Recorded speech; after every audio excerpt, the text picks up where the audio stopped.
Magandang araw mga kaalyados, mga kapatid dyan. Ngayon ay gagawa ako ng order na pizza. 40 large na pizza yung order ngayon. So yan, nakikita ninyo akong minamantikahan ko yung aking oil pan para hindi dumikit yung ating pizza sa ating oil pan. So ganyan lang ang pagmamantika. So fast forward tayo dito. Ito ngayon makikita niyo na lalagyan ko ng cornmeal. Ang purpose ng cornmeal ay upang hindi maging sagi yung ating pizza. Ginagamitan ko din ng konting harina upang madaling i-roll ko yung dough. At ganyan ang ginagamit kong rolling pin. Mas madali kasing i-roll ang dough kapag may harina. Alright, so fast forward tayo mga kapatid, mga kaalyado.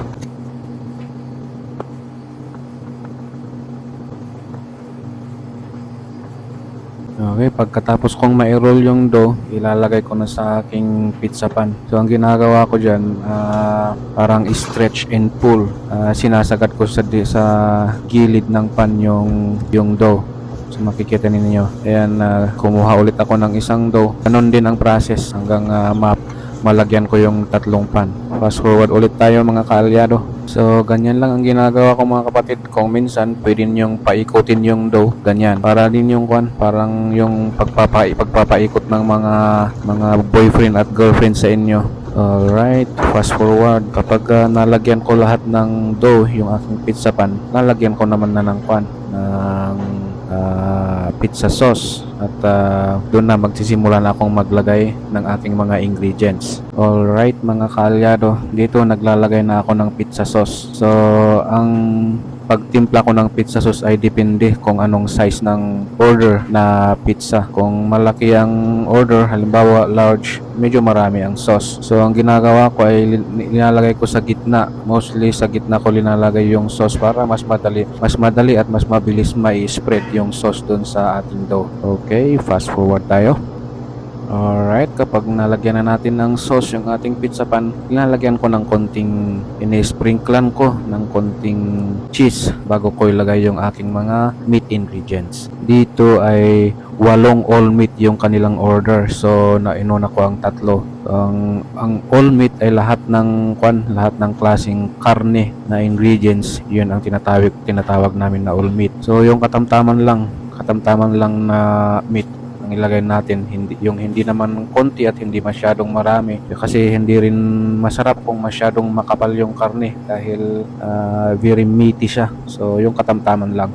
Okay, ang ingredients pala namin ng all meat ay salami, ham, pepperoni, bacon at saka sausage. Okay.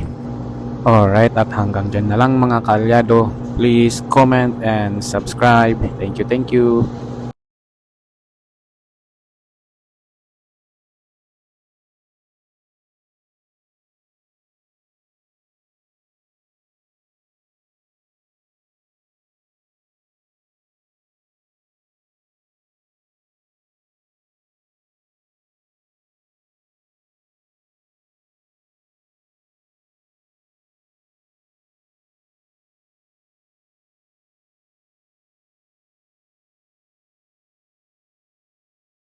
Okay, medyo fast forward tayo ng konti dito. Medyo bilisan natin para hindi kayo mapagod na nanonood. Baka hindi nyo tapusin yung ating video kung masyadong mahaba.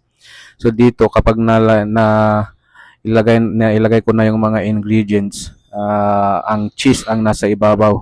Ganyan kasi ang western pizza. Hindi tulad sa atin sa Pilipinas na ang pizza ay nasa ilalim at nasa ibabaw yung mga ingredients. Dito, kapag sinabing western pizza, ang cheese ay nasa ibabaw. So, mga ingredients muna sa ilalim and then cheese sa ibabaw. Alright, magkaiba ang paggawa natin ng pizza as compared sa dito sa western, sa US or dito sa Canada. Meron din ng mga restaurant ng mga Pinoy dito na iba na ang kanilang ino-offer sa kanilang customer ay yung mga pizza na Asian style. Pero kami dahil ang nakasanayan ng ating customer dito sa aming restaurant ay western na paggawa. the way how Westerners do their pizza. Yan. Nakikita naman ninyo nasa ibabaw yung aming cheese. Okay, hanggang dito na lang ang aking video at maraming salamat sa inyong panonood at sana ay mag-comment at mag-subscribe kayo.